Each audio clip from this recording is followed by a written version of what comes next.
Good afternoon and welcome to the 7th flight test of Starship. It is currently 4:03 p.m. Central Time here at Starbase, Texas, and it is a beautiful and breezy afternoon for another flight around the world. I'm Kate Tice, Senior Quality Systems Engineering Manager at SpaceX, and I'm joining Dan for my first ever in-person Starship launch at Starbase. You can see the rocket behind us. It's mind-blowing. This is quite the view, Dan. No better seat in the house, no better thing to talk about a rocket as you watch it launch. Hi, everybody. Welcome back to Starbase for another Starship launch. I'm Dan Hewitt from SpaceX Communications. We are at T-minus under 33 minutes and counting. Our T0 time coming a little after the bottom of the hour.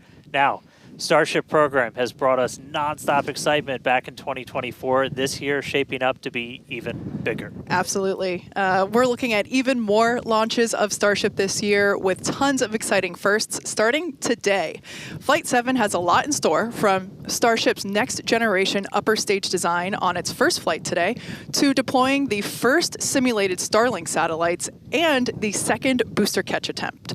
We're kicking off 2025 in style here in the Lone Star State. So hold on to your butts because it's going to be a wild year. And it's all ramping up as we chase after that full reusability for the world's biggest rocket. And we're going to be with you today every step of the way.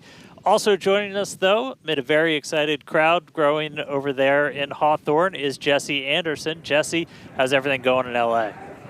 Hey, Dan and Kate, everything is all good here on the factory floor. We're just outside of Mission Control, and we're T-minus 31 minutes away, but we already have a really big crowd here building. There you go.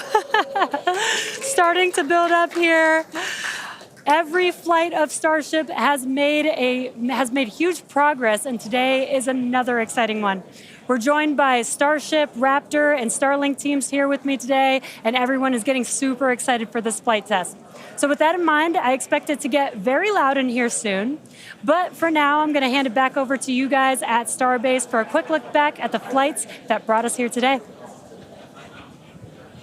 Hey, thanks, Jesse. Now, the more we fly safely, the faster we learn, the sooner we realize full and rapid reuse. The previous 6 flight tests proved we're on the right track. Each one of those tests provides a ton of invaluable data and, of course, some pretty great views along the way. Oh, yeah. Every one of those tests informed the upgrades that are debuting on today's flight test.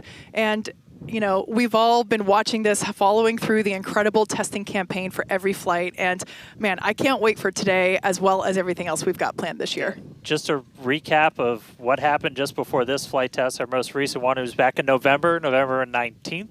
That was Flight 6. It lifted off at 4 p.m. Central from Starbase, Texas, just a couple miles over our shoulders.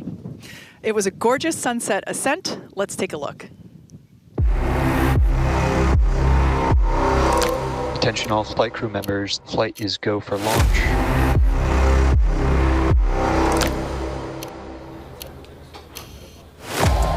It's been just over a month since Flight 5. Goal is to get that turnaround time down to hours. We have liftoff.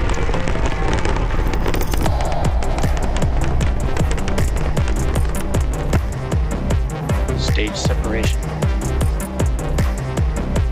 30 seconds, no catch decision. Booster offshore divergence.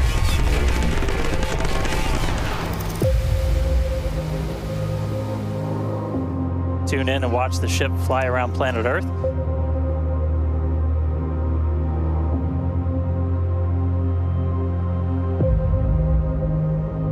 Relight demo startup. And shutdown. Starship is at 100 kilometers altitude. Flaps now have control of the vehicle.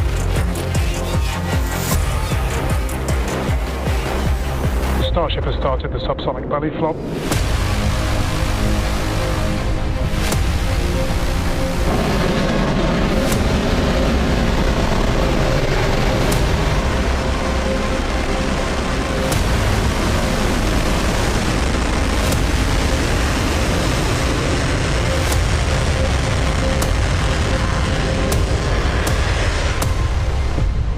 Starship has landed. All right, now today's flight test is going to look pretty similar profile-wise to that last one and honestly the last couple. So everything starts off, as always, with liftoff. The Super Heavy igniting those 33 Raptor engines. Super Heavy going to power us through that initial ascent, get Starship on its way to space before we get to the hot stage maneuver. Exactly. The ship will then ignite engines while it's still attached to the booster. That will allow us to separate the two stages. That booster will leave a few engines on for that flip and return back here to Starbase for a catch at the launch tower. And while booster catch is blowing our minds, ship keeps going all the way to space, gets into its suborbital trajectory. Got a couple on-orbit things. We're going to deploy our first test satellites, also going to relight a Raptor engine while in space. That all sets us up then for re-entry. As we have seen on the previous flights, courtesy of Starlink, that re-entry period gives us such gorgeous views. It's like, just a rainbow flow of colors as the ship re-enters the Earth's atmosphere. The ship will relight its engines, perform a flip maneuver for a soft water landing in our targeted location in the Indian Ocean. And that will once again be daylight given our later launch window. So today's flight test will be launching the next generation of Starship. It'll attempt the first payload deployment test, fly multiple re-entry experiments geared toward ship catch and reuse, and of course, the launch and return of the Super Heavy booster back to the launch site right there behind us. Yeah, that's going to be amazing, but ship, kind of the star of the show for a lot of stuff today. A huge block of upgrades to Starship's upper stage are debuting on this flight test, adding more capability. We'll start off up top. Those forward flaps got a redesign. They shrunk in size. We shifted them towards the top of the vehicle, away from the heat shield. That's going to make it significantly less exposed to re-entry heating. And then Starship itself, we made it about 2 meters taller.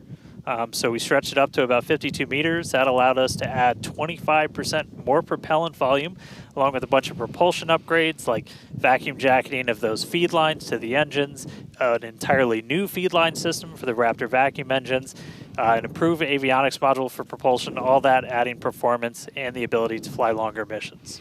And just like on Flight 6, tiles have been purposely removed to stress test vulnerable areas.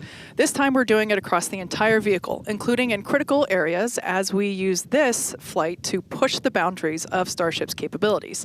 And for re-entry experiments, multiple metallic tiles are being tested, as you can see there on your screen, including some that have a version with active cooling. Then the vehicle's avionics, its brains, got a complete redesign. Some of the new things, we've got 4 of these upgraded Starlink terminals that combine Starlink, global navigation, and RF communications into a single unit. And then on the sides of the vehicle, we have these catch fittings. They're non-structural, but we're going to be able to see how they perform thermally during re-entry. We also smoothed part of that tile line to address some hot spots that we saw during entry on the last flight. Now, the ship and the booster, they weren't the only thing to get some upgrades. On the ground side, several radar sensors will be tested on the tower catch arms as we experiment with additional ways to measure distance between the arms and the vehicle while we prepare for ship catch. Now, this is just a handful of the many upgrades included on this flight that make this the most capable Starship that we've flown so far. And then something really cool has me super excited. We're going to be deploying 10 Starlink simulators that are similar in size to our next generation Starlink satellites. With pretty unparalleled payload capacity and full reusability, Starship's going to be able to deploy our more advanced V3 Starlink satellites, which is going to help us continue to revolutionize global connectivity. Each of those Starlink V3 launches on Starship is going to add about 60 terabits per second of capacity to the Starlink network. And that alone is that's more than 20 times the capacity we're getting with every V2 Mini flight on a Falcon 9 right now. That just helps further Starlink's impact in the coming years as we expand access to high-speed internet all around the world and eventually beyond. And those Starlink simulators are going to be on the same suborbital trajectory as Starship, and they're expected to demise upon entry. Starship itself, its trajectory looks very similar to all of our last several flights, suborbital, splashdown targeted into the Indian Ocean, a couple hundred miles off the western coast of Australia. And then the other on-orbit thing we're doing is going to be relighting a single Raptor engine while in space. We knocked that out last time. V2 ship, new propellant system. Let's do it again on this one. Ship's going to be busy. Now, of course, we can't forget to add that today's super heavy booster is reflying flight-proven hardware for the first time. A Raptor engine that flew on the booster that was caught during Starship's 5th flight test. You can see it there on your screen. This flight-proven engine, we've got Raptor 314 there, hence why there's a piece of pie on this nozzle. Maybe we can get that image rotated so you can see it a little bit better. Yep. There we go. If you didn't already know, we like our jokes around here. So that's what we have planned for today's flight test. And so far, everything is on track as we continue to count down. We're now within 23 minutes of launch. We're at 22 minutes and 52 seconds. Everything continues to look good. Still a little breezy, but that's okay for us. Yeah, we set up our desk in a wind tunnel today. It's probably windier here than it is anywhere else, but weather's cooperating, really clear skies, no rain today, still well within our limits for booster launch or catch. Not tracking any issues on vehicle as we continue to count down. We're still loading prop on board. Our range team also reporting that the range looks like it will be clear at our current T0. So that's super important. We're going to keep an eye on that all the way up to the end. As for what we've already done with the vehicle leading up to today, we stacked the vehicle over the weekend. We lifted the ship on top of the super heavy booster. Hours ago, we cleared the site of all personnel. And of course, our flight controllers came on console, some of them sitting in the building behind Dan and I. And as Dan mentioned, the range team was deployed. They are standing by in the Gulf to make sure that the booster has a clear to return back to here at the launch tower, but also they are located in the Indian Ocean, standing by to make sure that the targeted landing zone for the ship is also clear as well. And then we knock out a whole bunch of things in the hours before launch. We do an alignment on all the guidance, navigation, and control. We did tank purges, pressure checkouts, make sure we were ready for prop load, check the booster, quick disconnects, and the ship one. We demate the chopsticks. We actually do a little wiggle check on them, make sure we have control, as we're going to be using those for catch. Load up all of the hydraulics that are on the tower, and then we did the initial locks and methane chills, getting them ready for prop load. Now, speaking of prop load, we conducted the go, no-go poll for prop load at 3:30, so a little bit less than an hour ago. All was good there. Prop load is underway. The LOX load on the booster started at T-minus 45 minutes, and fuel started at T-minus 43 minutes. Booster fuel will start at T-minus 41 minutes, and then locks on the booster started at T-minus 35. So that will all wrap up at T-minus 3 minutes and 20 minutes on the ship side, and at T-minus 2 minutes and 50 seconds on the booster side. So everything is looking good. Propellant is loading. Yeah, looks like we're about half full of everything on booster, 3/4 of the way there on ship, looking good for a launch today. With that, though, let's jump over. Let's check back in with Jesse real quick and all of our teams out at Hawthorne. Thanks, Dan and Kate, and great to hear the updates with the vehicle as we prepare for liftoff. There is a lot more people here, as expected.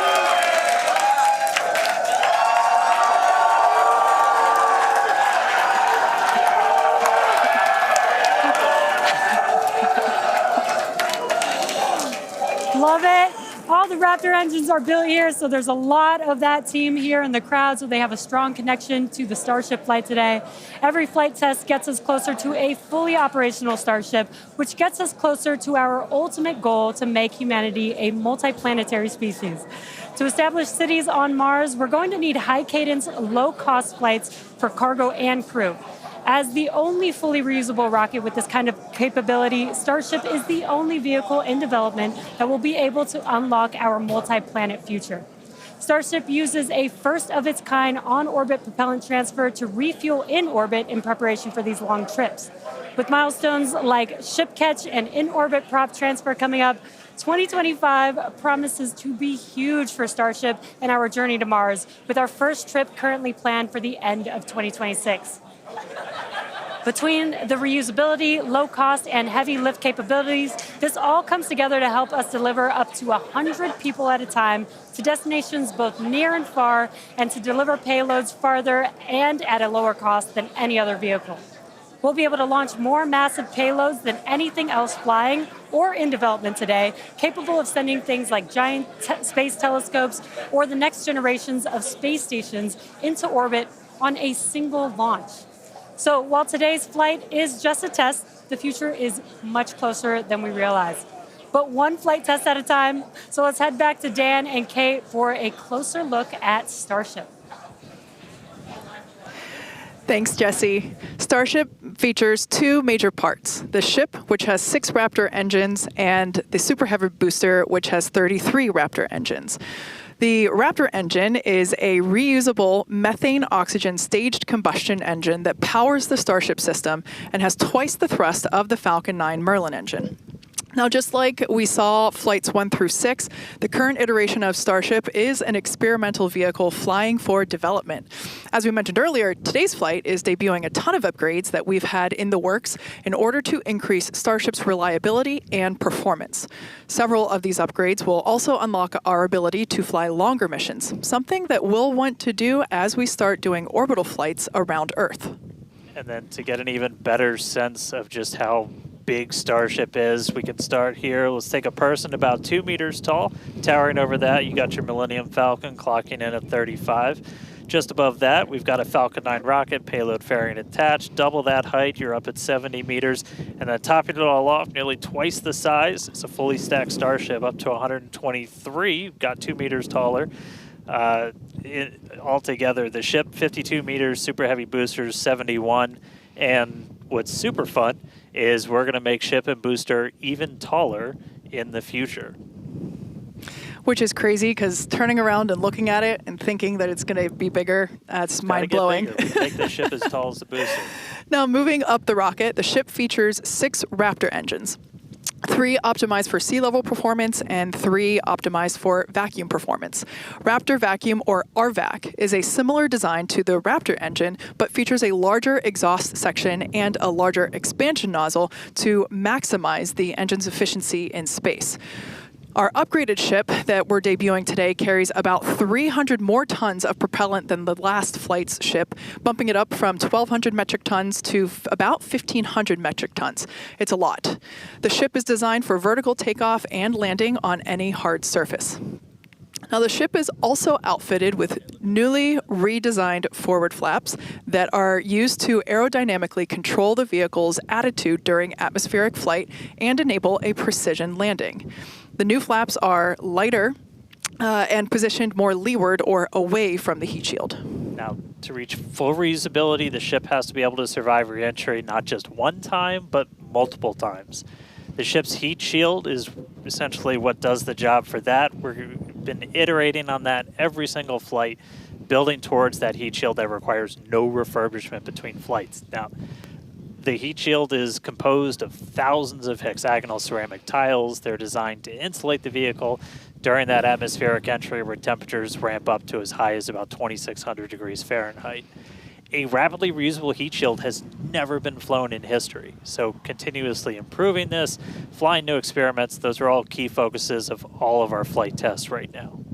And in between the first and second stages is our hot stage, which we saw in actions on flights 2 through 6. The hot staging maneuver is when the upper stage engines are ignited before the booster engines, before those booster engines are completely cut off. With hot staging, the rocket never stops accelerating during separation, so it's more efficient than traditional stage separation.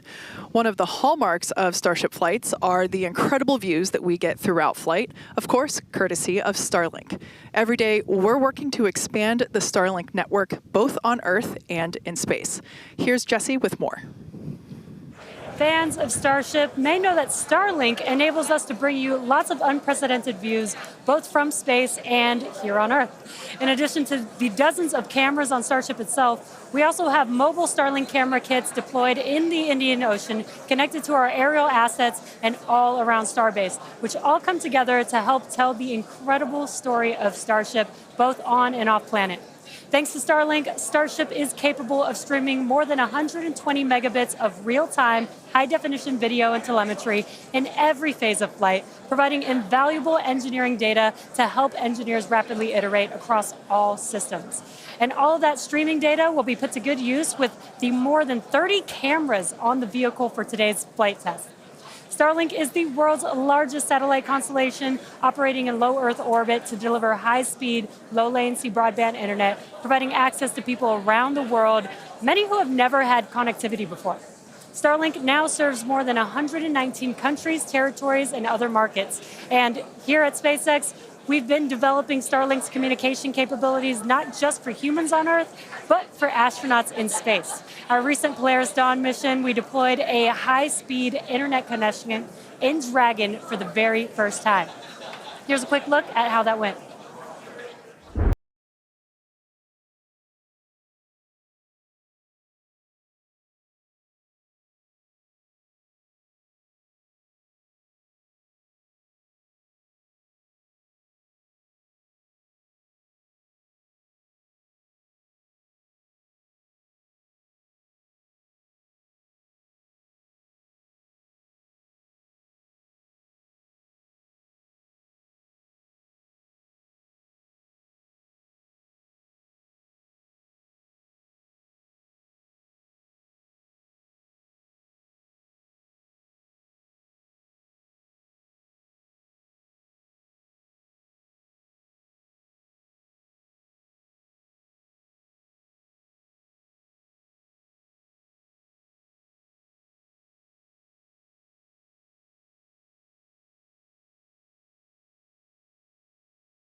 From connecting astronauts in space to providing high-speed internet to more than 4.6 million active customers here on Earth, the Starlink team is laser-focused on expanding coverage, increasing speeds, and lowering latency so that we can connect as many as possible around the world and beyond. Last year, we activated Starlink in 27 new markets and are now covering a global area home to 2.8 billion people, including those who live in some of the most remote places on Earth. To meet the growing global demand for high-speed internet, SpaceX opened a new 700,000 square foot factory in Bastrop, Texas, and introduced Starlink Mini as well as an upgraded version of the Starlink Standard Kit. The SpaceX team also achieved an unprecedented launch cadence, conducting 134 Falcon launches, with 89 dedicated to expanding the Starlink constellation. With each launch, Starlink adds more capacity to the constellation and continues to expand its coverage, connecting even more people in underserved and hardest to reach areas of the globe. Now, while our mission to connect the unconnected is far from complete, you can check out some of the Starlink team's highlights from 2024 and learn more about how our customers are furthering Starlink's impact around the world at starlink.com/stories. And a little bit closer to home, we do have a few updates for those impacted by the fires here in Southern California. So far, the Starlink team has provided about 1,350 free kits to fire departments and other disaster response organizations from down in Orange County all the way up to Malibu. That is in addition to applying free Starlink service for thousands of customers impacted by the fires all across the Los Angeles area. And just as critically, since enabling our direct-to-cell satellites with T-Mobile, more than 120,000 text messages have been sent, allowing those in impacted areas to reach loved ones, text 911, or receive emergency alerts. I've never been prouder to be an employee at SpaceX for moments like that where we can help the people and community around us. Make sure to follow @Starlink on X for updates as we continue to work with local response teams, and check out starlink.com/LA wildfires. for more information on these efforts. But back to today's flight test, one of our objectives is to return the booster to the launch site where it will be caught by the tower as we did on flight test 5. So let's head back to Dan and Kate for a catch primer. Thanks, Jesse. We are now T-minus 8 minutes and 40 seconds until liftoff. Flight controllers on console there in the building just behind Dan and I. You can actually see the rocket in the distance at the pad 6 miles away. Our excitement is growing. I already am not sure if I'm going to be able to remain coherent after witnessing this, so looking forward to it. You'll be all right. You'll be all right. Just a quick status check. The ship fully loaded in its main tanks on LOX and fuel. We're going to load the header tanks, and booster is going to be closing out real soon as well. Let's talk about that second catch attempt, though. So we're going to use the tower's 2 gigantic robotic arms, call them the chopsticks, same thing we used to stack Starship onto Super Heavy for all the integration ahead of a flight, and that's what we used to catch by moving stuff like landing legs from the booster to the ground side. It's a lighter booster, means you can carry more into space. Now, in a nominal operational scenario following liftoff and after the 2 stages separate in flight, Super Heavy will return to the launch site, reignite its engines to slow the vehicle down, and the tower's arms will catch the rocket booster.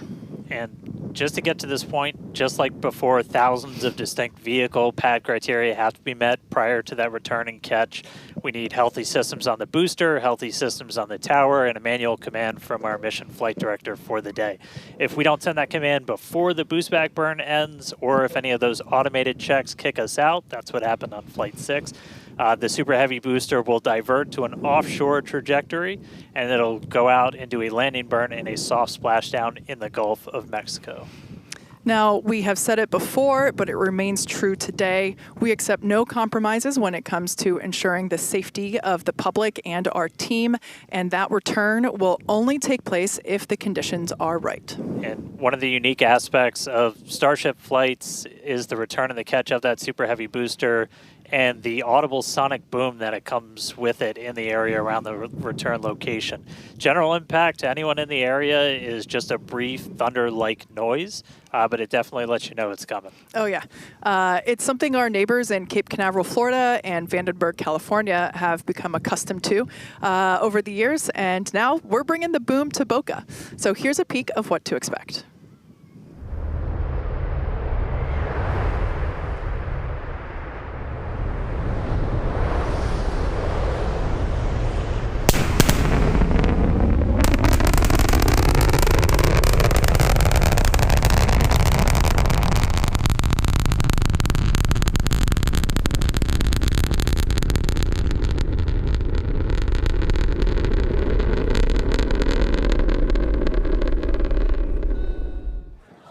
As I mentioned earlier, we have Starship, Raptor, and Starlink employees here fully invested in this flight test. And of course, many other SpaceX employees also here across our site supporting their teammates. Every flight test has been pretty unique, and we're all very excited for another round of firsts, but I'm pretty sure the crowd is looking forward to potentially watching those chopsticks catch another booster. So let's see how excited they are today.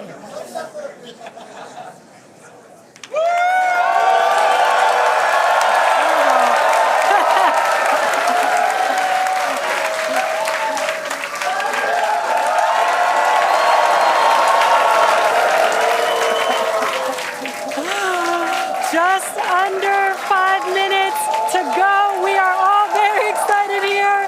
We're going to send it back to you at Starbase for the final minutes of the countdown. Kate and Dan. All right, thank you, Jesse. So if you just tuned in under 5 minutes ago, you picked the right time to do it. Just a quick status check. So we're almost fully loaded on the booster. We'll be fully loaded on the ship, fully loaded on the booster coming up soon. Our range team just reported that we're looking go in the range. That's super important. Great Our news. security guys, Mike, Kyle, Nick, the whole team out there in the elements, making sure everything's clear, doing a fantastic job. And we are coming up on 4 minutes and looking good for launch. Yeah, certainly exciting. Now, we do have an opportunity to hold at T-minus 40 seconds if necessary. This is a chance for us to perform additional checks if necessary. If we, need to repressurize some tanks, or if there's a wayward vessel in the range last minute, opportunity to clear it out. But everything currently looking good. Now, once we pass T-minus 40 seconds, a number of events will occur in rapid succession. The ground spin and ignition systems come up to flight pressure. The ship will go to internal power. After that, the quick disconnect, or QD, arm lockout is removed in preparation for retraction, which will happen shortly after T0. Once we pass T-minus 40 seconds, we do have the ability to recycle the count under certain conditions back to that T-minus 40 second mark and hold there to assess what happened and assess opportunity to proceed again to T0. Yep, we've used that T-minus 40 hold a couple of times. Boat's usually one of the items, but we aren't tracking anything right now that would cause us to hold there. We can hold there for several minutes. Main thing you're watching at is you set a clocks because your temperatures will change and the fuel in the locks, everything pretty quickly. So you've got a couple of minutes that you can hang out and figure things out. There are items that if we pass them, we're scrubbed for the day. One of the main ones is that flame deflector at the bottom of the launch mount. Water begins flowing for that at the T-minus 10 second mark. If we scrub at any point after that, we'll be done for the day. And then teams will need to refill the deflector as well as all of our prop that we use to load on board the vehicle. It's pretty much just under 11 million pounds of prop sitting on that thing right now. And we can actually recycle in about 24 hours now. Which is incredible given the sheer volume of propellant that is on board the vehicle there on your screen. All right, coming up on the 2-minute mark. Again, a lot of ambitious things on the plate for Starship today. T-minus 2 minutes. New ship, new year, a lot of upgrades, doing a lot of ambitious things in space this time. Our first payload deploy, relighting a Raptor engine. We're looking good. So as we mentioned before, we have an opportunity to hold at T-minus 40 seconds, not tracking any issues at the moment that would be necessary right now. So fingers crossed we can pass through that checkpoint without stopping. But the folks on console are continuing to evaluate the launch commit criteria, making sure that the winds are within limits as well as any other weather restrictions. But man, compared to yesterday, this is a textbook gorgeous day. Oh yeah, little breezy today, but we got clear blue skies for a launch today. So at this point, all the prop has been loaded on the vehicle. We've closed everything out. We're doing our final thrust vector control, our steering for the engine checkouts. Once we hit the 30-second mark, we'll hear the flight director give the final go for launch. So we're under a minute. As we said, we're not expecting a hold at T-minus 40. But do not be shocked if that happens. It has happened in the past, and we can hang out there for a couple of minutes if we need to. If memory serves me right, we hold my breath for 4 seconds. Pass through prop load gate. All right, we passed right through that prop load gate. Hot diggity dog. All right, so we're going to let our flight director, Ty Huntington, take it away. Go for launch.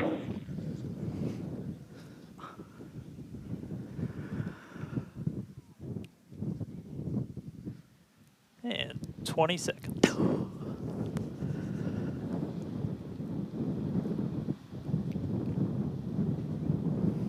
T-minus 10, 9, 8, 7, 6, 5, 4, 3, 2, 1.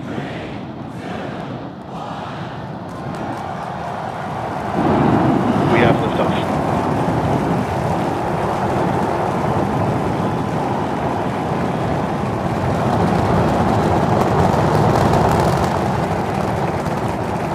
Vehicles pitching downrange.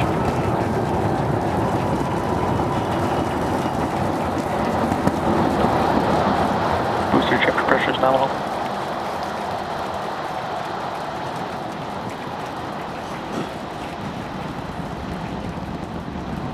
All right, we're more than 30 seconds into flight. Telemetry showing 33 out of 33 engines as it's pitching downrange. Booster, chip, avionics, power, and telemetry nominal. Hearing good call-outs on the ship and booster avionics. You just heard the rumble hitting us about 6 miles away. Watching Starship arc into just endless blue skies right now. Vehicle supersonic. More than a minute into flight, the vehicle's supersonic.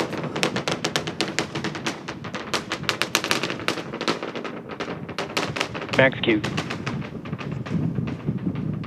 So we just passed through max Q. That's the greatest stress the vehicle's going to experience on the way uphill. Reminder that all of our teams down here on the ground are now looking at systems on the tower. They just did a manual check through. That's going to inform that manual flight director's decision. Next moment coming up, though, is going to be hot staging. Don't take your eyes off it. It's one heck of a light show. What a gorgeous ascent. 6 ship engines getting ready to ignite. That's going to happen while we're still attached. We can still see the ship's engines from the ground.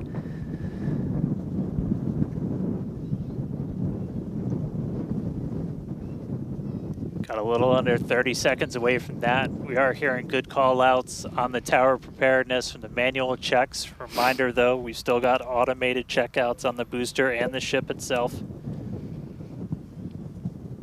But as of right now, our manual checks and our manual commanding is looking go for a catch. Booster engine cutoff. That is incredible news. We just heard the call out for booster right, engine Miko. cutoff. Engine startup. Most engines cut off, down to those Stage middle separation. 3. Cruise back burn startup.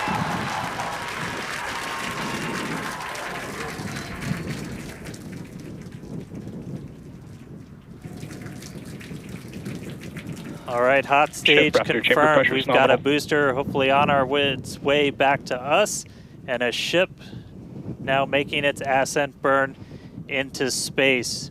How's it going in Hawthorne, Jesse? It's great over here. You can hear the crowd screaming for every milestone. The booster is now making its way back down to Earth.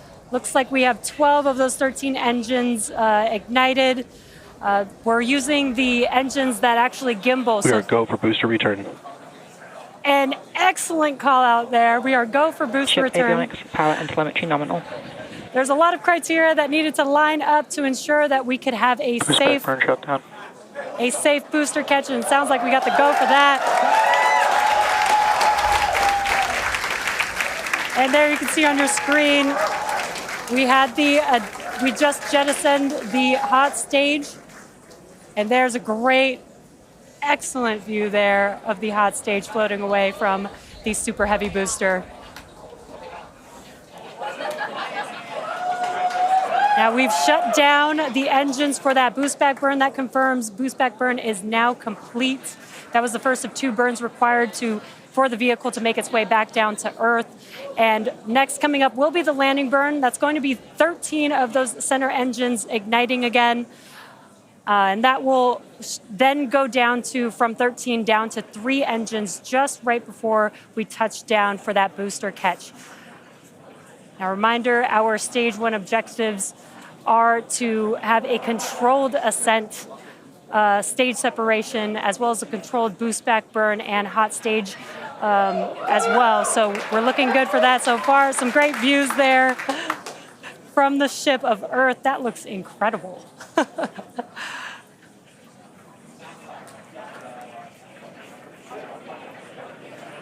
Now, Starship's ship is still firing its engines right now. Starship trajectory nominal.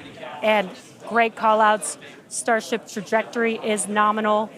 You can follow along the telemetry, the altitude in the bottom left-hand corner for the super heavy booster, as well as the bottom right-hand corner for the ship. And these views are just amazing.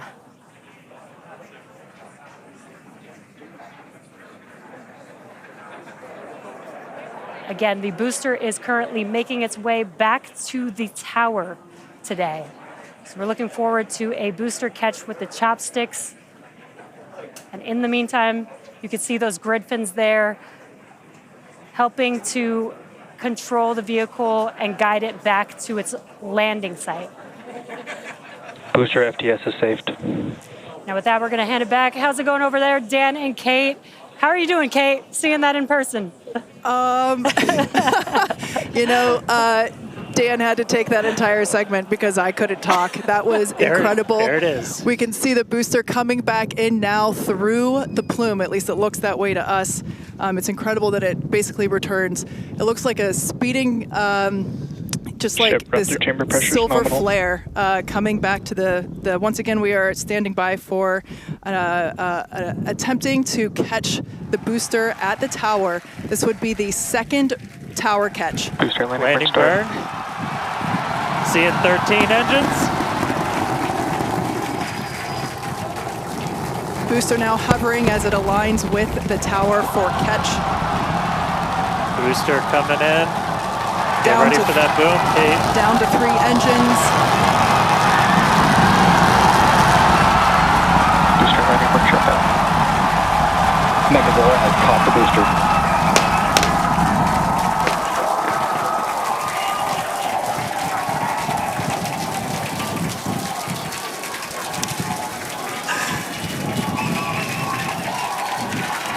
You heard it here. Megazilla has caught the booster. Once again, for the second time, a successful catch by the launch tower. This is the same tower, the launch pad, where that booster took off from just 7.5 minutes ago. Great view from the Bullseye. chopstick arms, looking at those hypersonic grid fins that steer the booster for that precision landing. It And I almost mean, looks you like it's can- flapping its Yeah, wings. you can see just how small that catch fetting is too on something that's just so massive.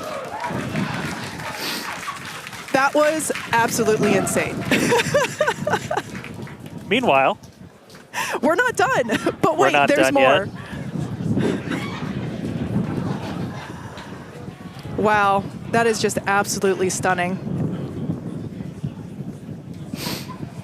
And this, of course, a gorgeous view there from the tower looking down at the top of the booster.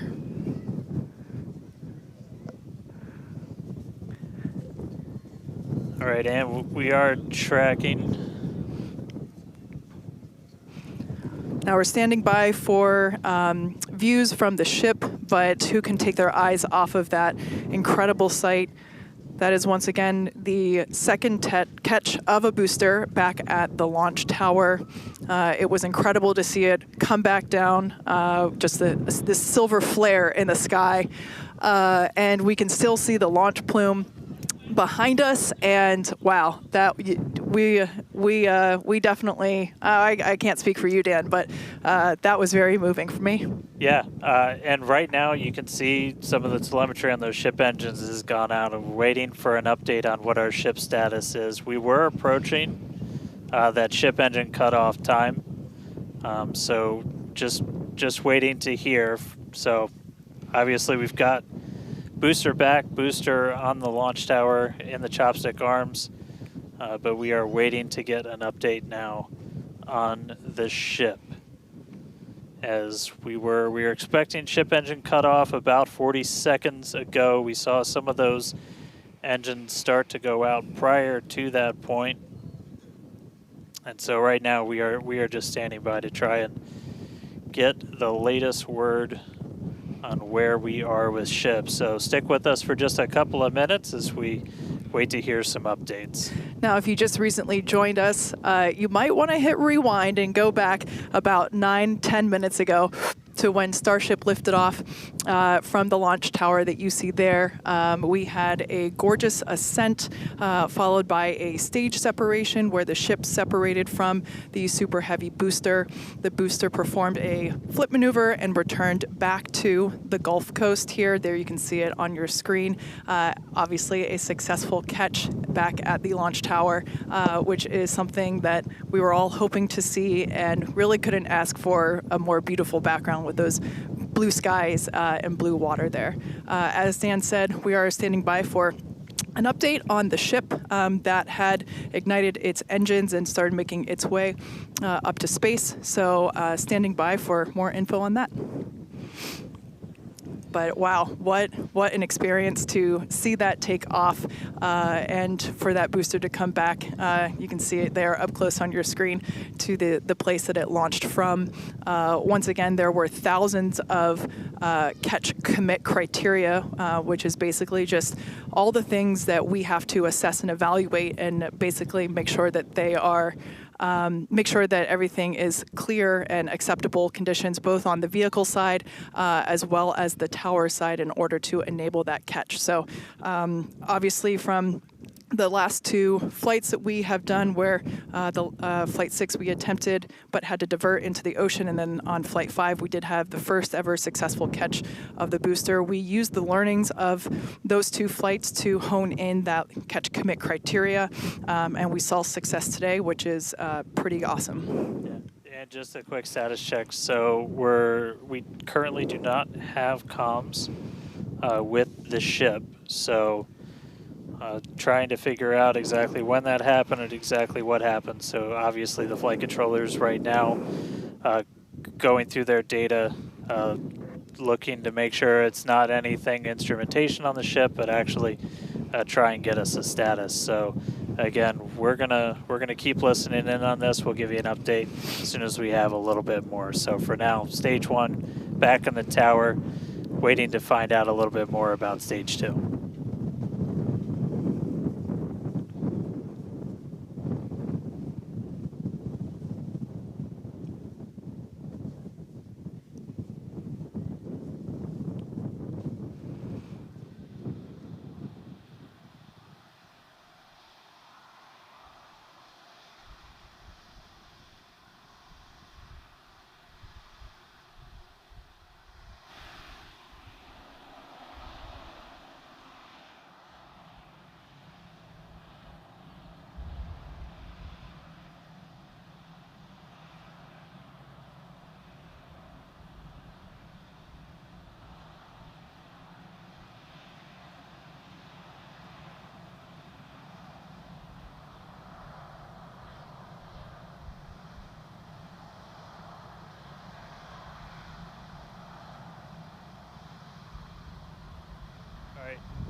So if you are just tuning in, we caught a booster, but we are still waiting to find out a little bit more on the ship. So it had successfully separated. We did that hot staging maneuver. We did see all 6 of ship's engines on the way uphill during its ascent.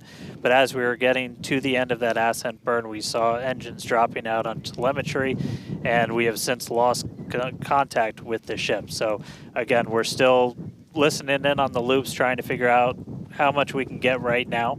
But again, stick with us. We'll bring you updates as soon as we hear them. Really exciting. We were able to catch the booster today. Obviously, we want to get the ship all the way over to the Indian Ocean. May not be able to do that at this point, but we'll give you some updates as soon as we hear a little bit more about the ship.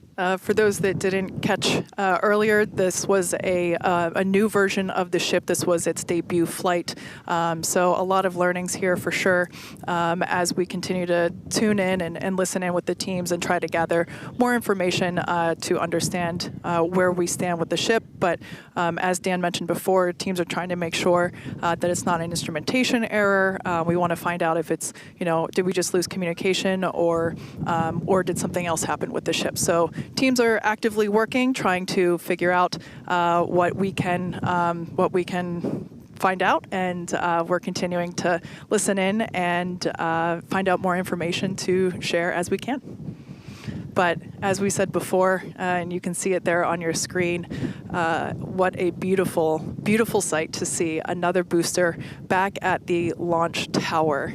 That was successfully caught just minutes ago after sending the ship off into space, and having seen it for the first time with my own eyeballs in person, it was pretty awesome. And yeah, the thunder-like sonic boom was really fun to experience. Yeah. So we are getting a little bit more. So we did lose all communications with the ship. So I mean, that is essentially telling us that we had an anomaly with that upper stage.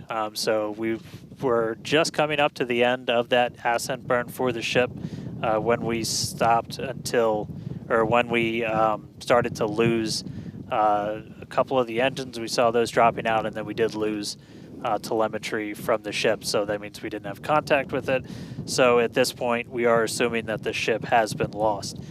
So this was a brand new vehicle, essentially. This was kind of an upgrade version. So with that, there's a lot of things you're upgrading, but there's a lot of things you're going to learn as all of those systems are now interacting with each other for the first time. But at this point, we did lose the upper stage of the ship. So again, we're gonna listen in and try and figure out a little bit more about what happened. And obviously, we'll do kind of a full breakdown once we get smarter ourselves in the coming hours and days as well. For sure. Now, for those that have recently tuned in, we're now a little over T plus 16 and a half minutes after liftoff. We do believe that we have lost the ship during its ascent phase. It's successfully separated from the Super Heavy booster, but during that ascent phase, a couple of the engines dropped out, and then shortly thereafter, we lost communication with the vehicle. So we are assuming that we have lost the ship, but we are standing by to confirm that. And once we can, we will. But this was a new version of the ship, of Starship, and it was intentionally designed and flown in order to basically test the envelope, as we have done with every one of these test flights, the keyword there being test, and really trying to understand the boundaries and the maximums for the ability of this vehicle to fly and understand where those boundaries are. So we always knew that excitement is guaranteed today, success not guaranteed. And so, yeah, we are standing by to see if we can learn more about the status of the ship.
Thanks, everyone, for continuing to stick around as we were checking in on the status of the ship. At this point in time, we can confirm that we did lose the ship. However, Starship, the total vehicle, did have an on-time liftoff at 4:37 p.m. Central Time from the launch pad just behind us at Starbase Texas. Gorgeous ascent and successful stage separation. The booster pushed the ship off, the ship disconnected during that stage separation. The booster came back for a successful, the second ever booster catch at the launch tower, which was pretty incredible to see. Yeah, it was great to see the booster come down, but we are obviously bummed out about ship. It looked like we lost contact with it a little under 8.5 minutes into flight. That's roughly when you start to get to that main engine cutoff. We obviously need to go through all the data. It's going to take some time. In the next hours, days, we're going to figure out exactly what happened, come back, fly the next one, get even farther. Reminder, it's a test. It's a flight test. It's an experimental vehicle. So we'll figure out what ended our day today and make sure it doesn't end our day tomorrow. So as we do that, we're going to continue to provide you updates on our X account on SpaceX.com. So just continue to tune in there. As we learn what happened, we'll be ready to share it. Exactly. So for now, we are going to wrap up our webcast. We'd like to thank the folks in the county for supporting the launch, as well as the agencies that enable us to launch, and of course to our viewers for tuning in. And thank you, Kate, for coming down, doing this with me. It was great to have you here. I'd do it again in a heartbeat. All right. Well, that'll do it for us. We'll see you guys at the next Starship flight test.